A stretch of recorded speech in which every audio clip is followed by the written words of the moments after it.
નમસ્તે બાળકો, મારું નામ છે રાકેશ. હું બીજા ધોરણમાં ભણું છું. આજે હું તમને સરસ મજાની વાર્તા કહીશ.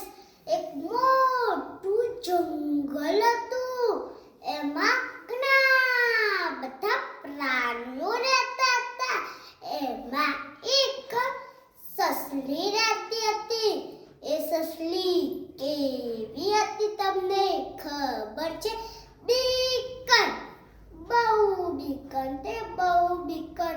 પોતાનું કાન હલે બી જાય, પૂંછડી હલે બી જાય, અવાજ આવે બી જાય, પવન આવે બી જાય. એક વખત ઝાડ નીચે શાંતિથી સૂઈ રહી હતી. પવન આવ્યો એટલે એના પર પાંદડું પડ્યું. ગભરાઈ ગઈ. અલ્યા અલ્યા, મારા ઉપર તો આ પડી. દોડતી જાય ને બોલતી જાય. અટન આવ્યું પટન આવ્યું, ઊંચેથી આ પડી. પીઠ મારી ભાંગી નાખી. દોડો રે ભાઈ દોડો. દોડતી દોડતી જતી હતી. રસ્તામાં કોણ મળે?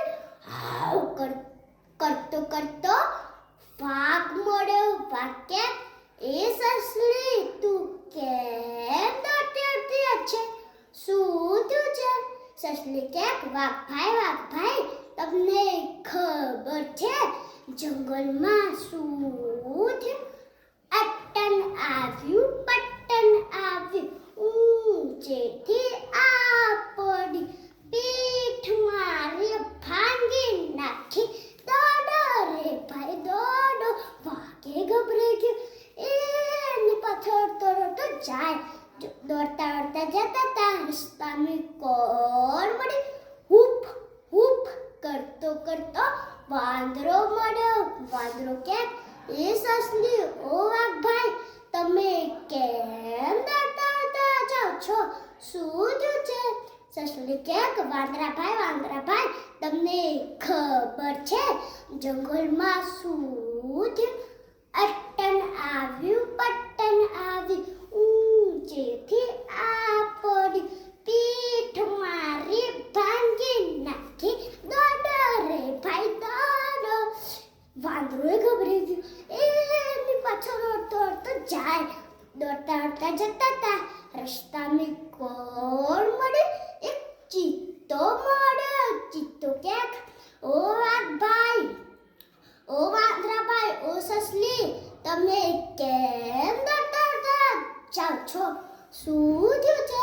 સસલી કે, ચિત્તાભાઈ, તમને ખબર છે જંગલમાં શું થયું?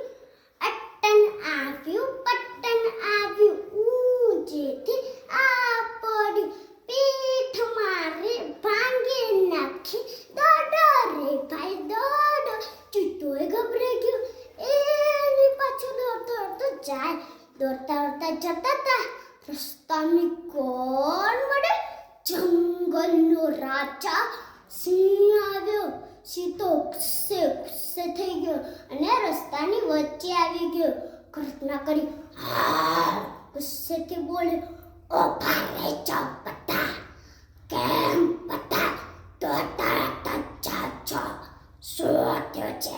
સસલી કે, મહારાજ, તમને ખબર છે જંગલમાં શું થયું? અટન આવ્યું પટન આવ્યું, ઊંચેથી આ પડ્યું. પીઠ મારી ભાંગી નાખી. દોડો રે ભાઈ દોડો. સિંહ કે, ક્યાં છે આ પડ્યું? ચાલ મને બતાય. મહારાજ, ચલો પેલા ઝાડ નીચે. એ તો લઈ ગઈ પેલા ઝાડ નીચે. પેલું પાંદડું પડ્યું તો નહીં, એને કહેતી હતી, આ રે મહારાજા, આ સસલી, આ તને આ દેખાય છે?